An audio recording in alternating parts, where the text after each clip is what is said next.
kali ini aku ada temen lama banget yang biasanya mampir ke YouTube ini, yang temen-temen lama sih. Soalnya gimana ya? Kita ketemu dulu di mana ya? Aku biasa panggil Bung sih, namanya Ruben. Nanti Bung cerita Bung. Oke, halo. Cerita Bung Ben ini siapa aja Bung Ben? Nama aku Ruben. Aku kenal Ira itu udah lama sih sebenarnya ya. Dari waktu kita masih sama-sama di itu ya. Ya aku sering ke komunitas advokasi. Sama-sama klien dulu. Sama-sama klien. Panggil Bung ya karena memang latar belakang saya Ambon ya, jadi kadang-kadang teman-teman juga manggil. Jadi sampai sekarang juga masih ada teman-teman lama yang manggil aku Bung sih. Biasanya manggil aku Bung tuh ya udah tahu pasti ini orang dahulu ya. Teman lama ya. Teman lama saya. Kalau yang lainnya Pak yang panggil selain Bung berarti ya baru-baru sih. Tapi kalau yang panggil Bung biasanya sudah teman-teman yang lama. Ini kita lama nggak ketemu nih. Bung Ben nih sekarang aktivitasnya ngapain nih Bung? Biasanya. Sekarang aku sedang bergabung di lembaga swadaya masyarakat yang namanya PKBI, dan itu wilayahnya Kota Semarang. Kita berfokus pada isu kesehatan satu untuk teman-teman komunitas. Jadi ada di situ buat teman-teman komunitas pengguna NAPSA, terus juga ada teman-teman yang memang mendampingi buat teman-teman yang kalau itu keadilan itu LGBT. Tapi untuk isunya kesehatan, jadi biar teman-teman ini aware untuk kesehatan. Itu aja sih isunya. Kesehatan ya. Untuk kesehatannya. Di pengguna NAPSA sendiri juga sama, maksudnya yang di ini masalah kesehatan ya. Iya. Jadi yang prioritaskan ya. Betul. Jadi kalau yang apa aja tuh kalau yang komunitas pengguna NAPSA ini mungkin kegiatannya apa aja nih? Kalau untuk yang di NAPSA sendiri, biasanya kita rutin untuk di kita itu setiap 2 bulan sekali itu kita ada kegiatan yang bisa dibilang FGD itu untuk lingkup besar. Di tiap 2 bulan sekali pasti selalu ngadain buat teman-teman kegiatan. Paling nggak teman-teman ngumpul. Nah di situ nanti kita biasanya suka sosialisasi, edukasi terkait apapun isu yang lagi hangat di masyarakat saat ini. Terus nanti kita biasanya juga gandeng dari tim kesehatan, entah itu dari puskesmas ataupun dari rumah sakit untuk mendatangkan sistem mobile. Jadi teman-teman pengguna ini juga masih ini ya, maksudnya masih di istilahnya dicek kesehatan di sini juga. Gitu. Masih. Jadi layanan kesehatan apa sih yang bisa diakses teman-teman ini? Yang jelas gunain NAPSA. Yang jelas sih pertama AIDS-nya pasti. Lalu yang kedua biasanya teman-teman aku minta mereka untuk kayak hepatitis, lebih kedua itu sih aku. Tes urin nggak ya? Tes urin nggak. Institusi tertentu ya. Tertentu kalau itu. Kedua itu sih biasanya yang aku sering ajak teman-teman untuk lebih konsen ke kedua hal itu sih. Gitu sih. Kalau yang lainnya jarang sih. Pokoknya kalau misalnya memang mobile, sistem mobile itu biasanya 2 itu sih, tes buat HIV/AIDS-nya, dan satu lagi buat hepatitis. Kalau itu dari kegiatan di istilahnya jobdesknya Ruben gitu. Tapi kan yang kita tahu juga Ruben juga aktif di komunitas, maksudnya masih banyak teman-teman kita yang aktif pakai NAPSA atau yang udah berhenti juga. Itu biasanya ketemu masalah-masalah apa tuh di lingkaran teman-teman kita yang masih pakai, yang lagi ya kadang berhenti on off lah istilahnya ya. Kalau yang masih pakai sih kadang ada beberapa teman-teman yang masih saat ini aku cukup dekat sama mereka sih. Satu alasan mereka karena masih belum mau berhenti. Jadi ada yang bilang, nah, aku harus nanya gitu sama mereka, bro, kenapa sih masih kayak gini gitu. Mereka masih menganggap masih di zona nyamannya mereka, dan mereka masih merasa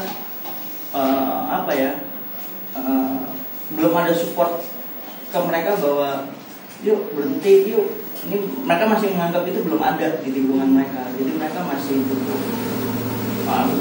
masih nyaman dengan dunia itu. Sebenarnya sih memang kayaknya pakai nafsu pilihan ya. Maksudnya kita cuma bisa nyaranin, kalau berhenti tuh gini loh nanti, atau kalau masih pakai terus tuh nanti dampaknya tuh ini paling batas itu doang. Iya. Masalah pakai apa enggak kan kita nggak bisa maksa orang kan ya. Iya. Yang aku lakuin juga kayak gitu sih. Jadi tugasku sama teman-teman ini hanya sebatas pengingat sih. Nah aku sih menganggap aku seperti itu buat teman-teman. Karena pernah ngalamin gitu. Karena aku pernah berada di posisi seperti teman-teman. Jadi tugasku saat ini adalah mengingat.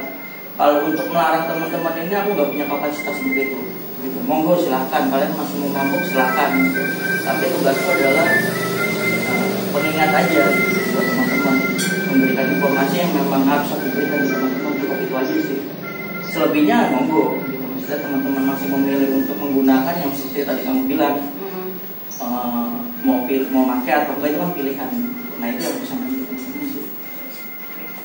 Kalau tadi kan kita di Semarang tuh ada PTRM ya, dan dulu juga ngakses PTRM. Ya betul. Dulu aku salah satu klien PTRM juga di Semarang. Sebelah sedikit ya, PTRM tuh masih. Jadi PTRM itu kan substitusi ya, substitusi khususnya buat teman-teman yang dulunya pengguna heroin atau dulu total ya, opioid. Dan aku pernah terjebak di dunia itu. Terjebak tapi enak. Kenapa aku bilang terjebak? Karena dulu kenapa saya akhirnya memilih metadon ini, karena minimnya informasi terhadap metadon, edukasi metadon dulu tuh sangat minim aku dapat gitu. Walaupun sebenarnya sudah ada informasi itu, tapi tahun berapa ya? Aku mulai metadon itu 2000. Awal-awal ada metadon di Semarang bukan? Metadon 2010. Iya, 2010-2011 aku mulai metadon. Karena kenapa sih aku metadon? Jadi awalnya cuma ikut-ikut pertama kan, ikut-ikut. Begitu aku coba, ternyata emang ini juga ya, maksudnya cukup efektif gitu loh untuk mensubstitusi penggunaan opioid. Satu sisi pada zaman itu sudah mulai cukup mereda nih, cukup menurun nih untuk perputaran. Aku tahu zaman itu tahun-tahun itu sudah mulai sedikit-sedikit sudah mulai agak kesulitan waktu itu kita untuk mendapatkan itu. Akhirnya dengan ada pilihannya metadon, akhirnya aku beralih ke metadon. Walaupun masih mix gitu. Dan mungkin resiko hukumnya juga nggak seberat kalau masih pakai nafsa ilegal ya. Iya. Opioid ya. Jadi ada substitusinya metadon itu. Nah terus sekarang kalau itu berlangsung berapa lama Bu? Boleh dong diceritain pengalamannya dari aku metadon itu 2000 PTRM pakai metadon, dampak yang dirasain sampai berapa lama itu. Mungkin kan teman-teman juga banyak yang bisa jadi opsi lah istilahnya gitu. Jadi aku metadon itu 2010. Ya, aku metadon itu 2010 dan berhenti itu di 2000. Aku berhenti itu di 2016 awal. 6 tahun. 6 tahun. Kenapa terjebak 6 tahun? Karena itu. Jadi satu memang aku waktu itu di awal sama sekali aku buta terhadap informasi metadon. Jujur aku buta terhadap informasi. Mungkin ada tapi cuma dari satu sisi. Ada, tapi dari satu sisi. Dan yang kedua, begitu saya menggunakan itu, pola keseharianku drastis 180 derajat berubah ya. Maksudnya drastis berubah dari yang dulunya aku menggunakan total, yang pagi melek mata gimana caranya mikir buat nyari duit, buat beli total, siang begitu pun, sore begitu pun. Tapi begitu aku beralih ke metadon, yang aku bilang tadi berubah 180 derajat, pagi itu nggak kepikiran buat itu. Jadi begitu aku minum metadon, aktivitasku ya normal aja seperti orang umumnya, nggak merasakan yang nggak enak badan atau gimana. normal aja, nggak seperti pas zamannya aku menggunakan putau. Jadi ngerasa udah nggak butuh, Nggak. istilahnya nggak harus ketemu putau lagi gitu ya. Betul, jadi nggak harus ketemu putau lagi, dengan cukup metadon pun kayaknya aku normal nih, maksudnya dalam satu hari itu aktivitas ya normal-normalnya dan lancar gitu. Jadi bisa kerja. Masih bisa kerja, terus nggak mikir harus nyari duit. Wah, ini buat karena kan pengeluaran buat metadon udah jelas ya, Jelas. istilahnya sehari berapa, besok bulan berapa lagi, jadi bisa dikalkulasi. Iya. Ya dulu waktu pas masih aktif memang retribusi ya istilahnya ya.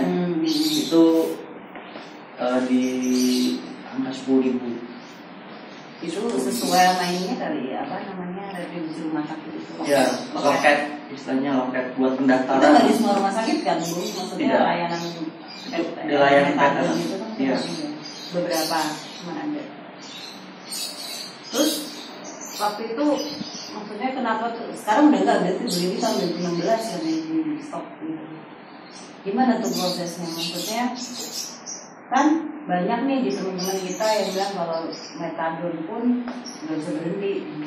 Padahal awalnya nih aku sempat ikut kayak apa sih, workshopnya gitu kan, waktu ada mau launching metadon itu tujuannya kan juga semua tapering use, nanti terus akhirnya bisa bikin teman-teman ini berhenti sama sekali, istilahnya biar kualitas hidupnya lebih udah beda lah, lebih produktif. Setidaknya ketika pakai metadon ini kan udah terbiasa dulu gitu, udah terbiasa produktif lah, kan masih bisa kerja juga kan ya tadi.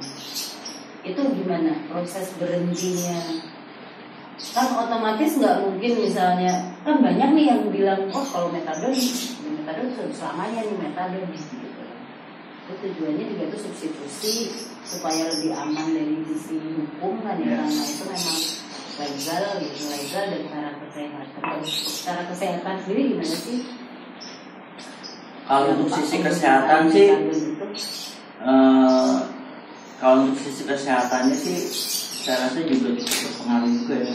Maksudnya ya ada teman-teman yang memang begitu mengakses metadon, aktif minum metadon, kasus kesehatannya kadang-kadang teman-teman yang paling mendasar tuh kadang-kadang memang satu biasanya teman-teman susah untuk BAB biasanya tuh.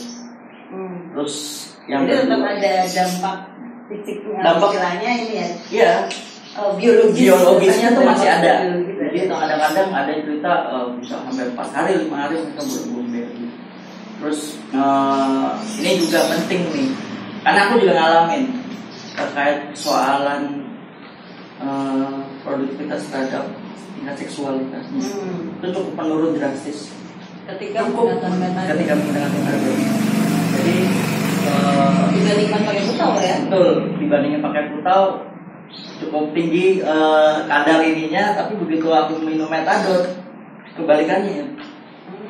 Jadi hasrat seksualnya tuh drop banget, asli ngedrop banget. Jadi nggak ada. Apa itu di awal-awal aja? Apa emang itu berlangsung lama ya. Jadi bahkan ya sorry ya, jadi aku tuh kadang-kadang berhubungan intim dengan istri tuh sebulannya kadang-kadang nggak pernah.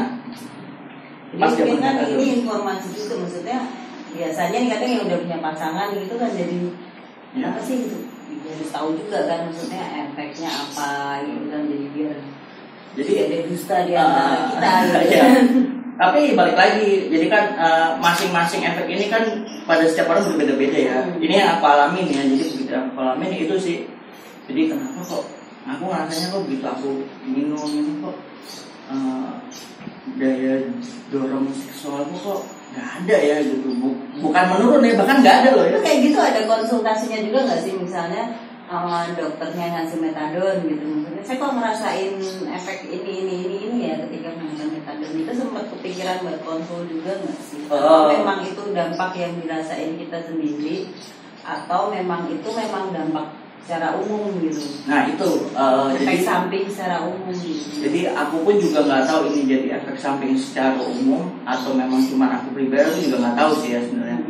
Tapi kalau dibilang konsultasi memang aku belum sempat dan belum pernah konsultasi Atau ke dokter.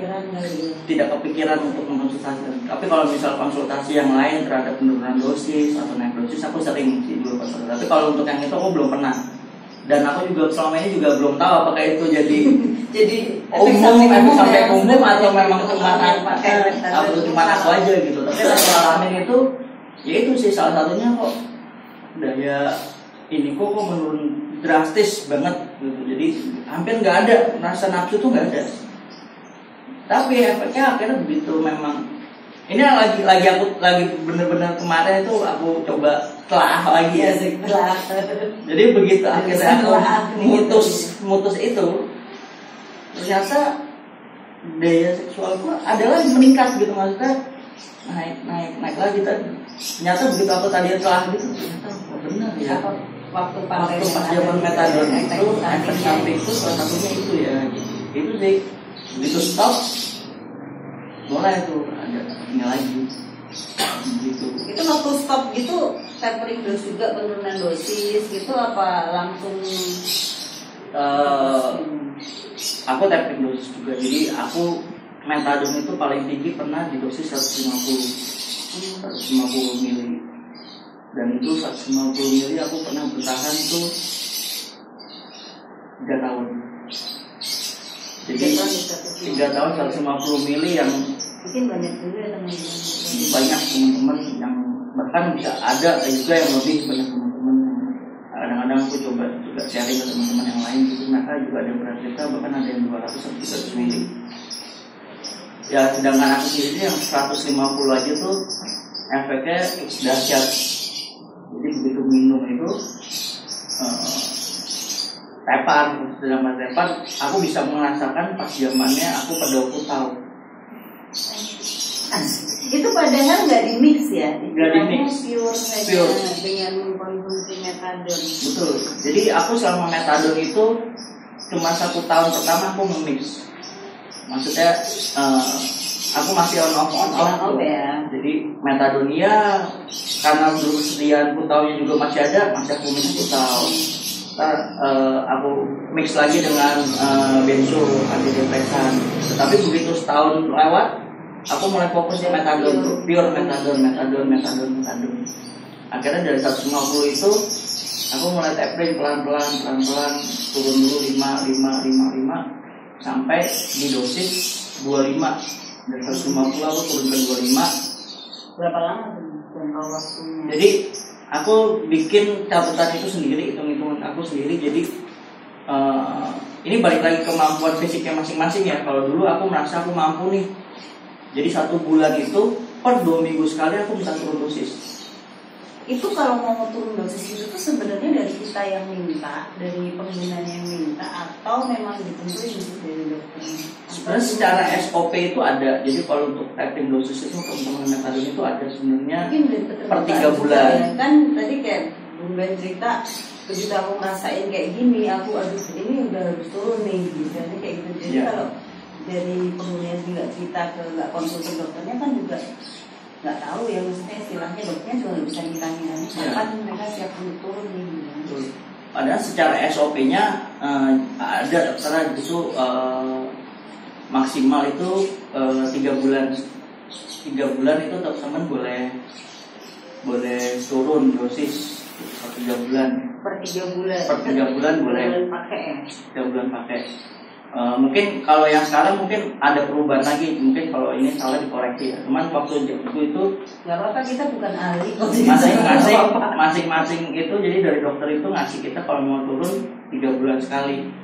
Kalau mau naik juga sebenarnya 3 bulan sekali. Tapi balik lagi itu masing-masing klien sih, masing-masing terbukaan iya. Dan niat juga ya, tergantung niat ya. Kalau emang masih nyaman di zona yang itu tinggi, dan merasa ketika pakai metadon masih kok aku better pakai ini dulu deh. Dan at least masalah hukum kan udah istilahnya lebih rendah, nggak pakai yang ilegal gitu kan. Misalnya urusan sama negara itu jadi urusan kesehatan. Tapi banyak teman-teman yang akhirnya merasa nyaman sih. Maksudnya nyaman dengan dosis namanya yang tadi aku bilang 150. Mereka udah nyaman nih karena banyak teman-teman yang masih menganggap menggunakan metadon dengan dosis itu dia masih pengen merasakan efeknya zamannya Putau.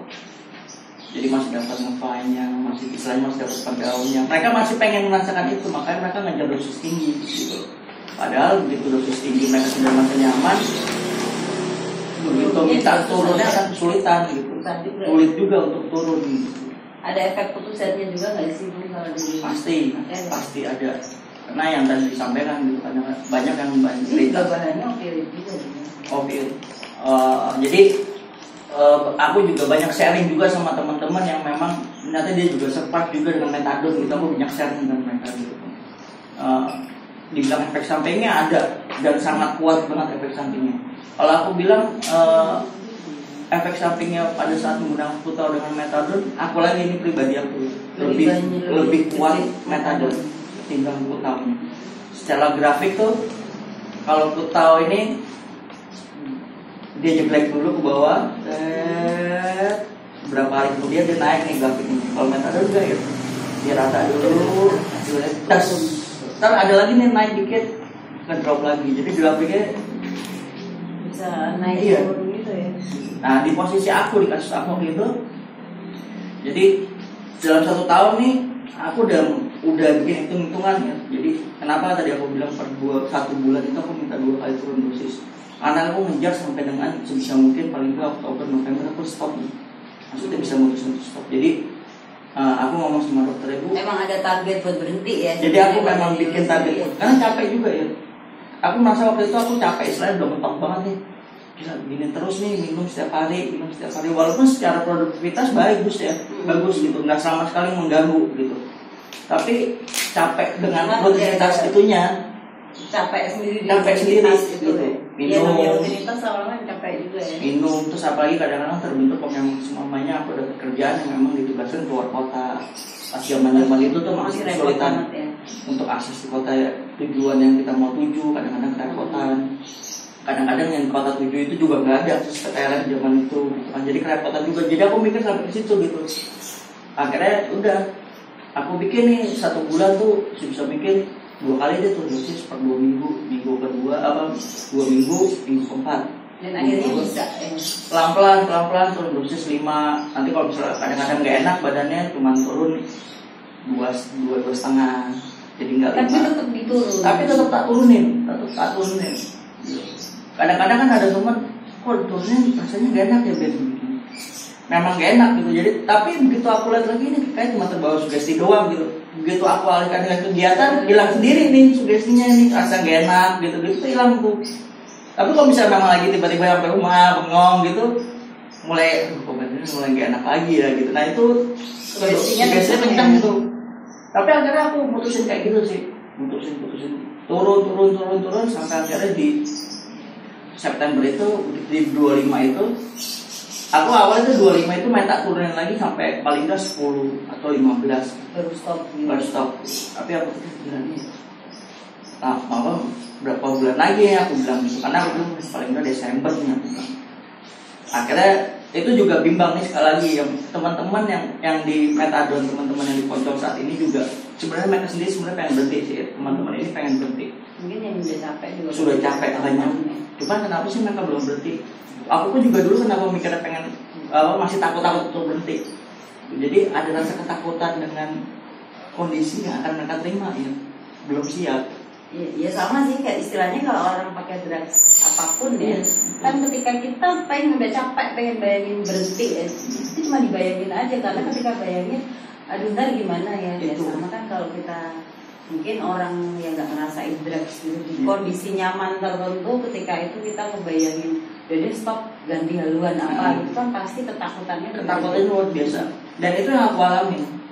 Itu awal-awal untuk putusin pengen turun dosis saya itu ketakutan itu tuh ada gitu. Kerja aku gimana ya? Badanku kayak itu pikiran tuh kayak gitu. Bisa kayak kemarin nggak ya yang itu bisa aduh ini durasi efek obatnya nih bisa sampai berapa lama nih, bisa sampai besok. Itu kepikiran bener. Padahal kan secara efek kan metode itu cukup panjang. Berarti secara efek psikologis gitu, efek psikologisnya juga sebenarnya sama kayak konsumsi drugs ya. Hampir sama. Iya, semua jenis drugs hampir sama ya. Jadi kayak sugestinya itu ada ketakutannya kalau aduh ini bakal nutup sampai besok nggak nih? Iya, betul. Cuman bedanya mungkin kalau substitusi itu kan ya tadi udah legal secara hukum, lebih aman secara istilahnya mengakses itu aman ya. Aman. Jadi nggak kayak kalau kita mengakses barang ilegal gitu kan, masih harus ngadepin hukum, harus ngadepin penegak hukum gitu kan. Jadi ketakutan itu yang aku alami gitu. Akhirnya di dosis 25 itu akhirnya udah deh capek deh aku bilang gitu. Akhirnya cut langsung 25 ya. Ya itu tadi di 3 hari pertama tuh karena mungkin efeknya masih ada kan, jadi badan masih oke aja kan, gitu. Aktivitas kerja masih biasa walaupun sudah mulai sedikit lemes tuh.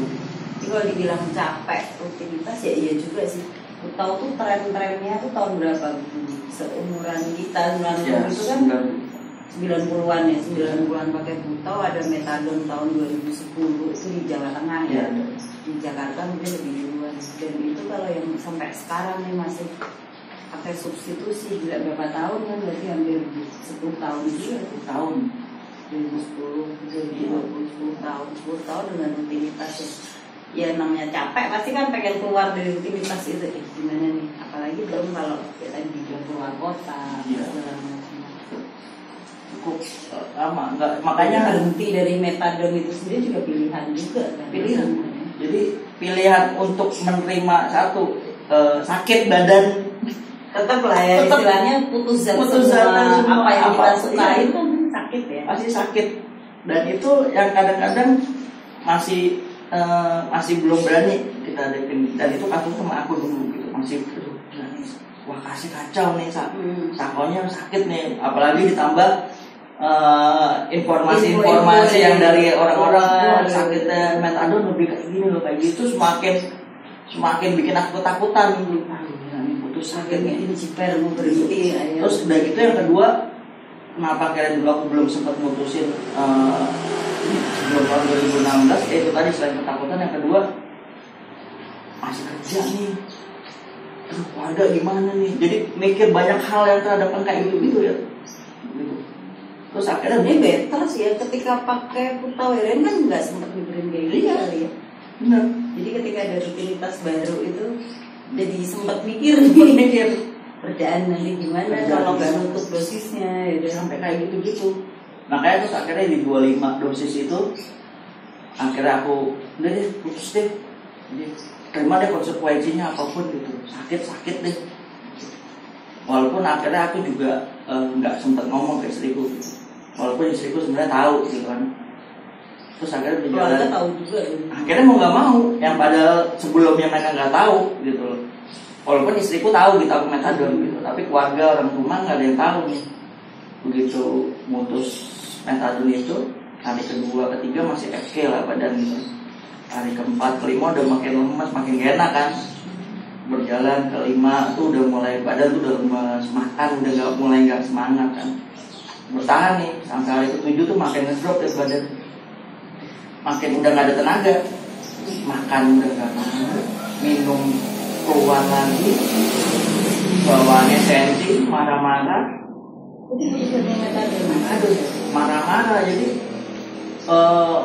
aku kan akhirnya aku mengisolasikan diri gitu, jadi di kamar udah. Akhirnya istriku udah kamu di kamar. Istilahnya sama kayak Turki juga, artinya putus zat juga ya, putus zat yang ngatasin kayak istilahnya kalau teman-teman yang di rehab itu kan putus zat, tapi langsung bisa jadi jenis zat apa yang dipakai gitu kayak Turki juga kan.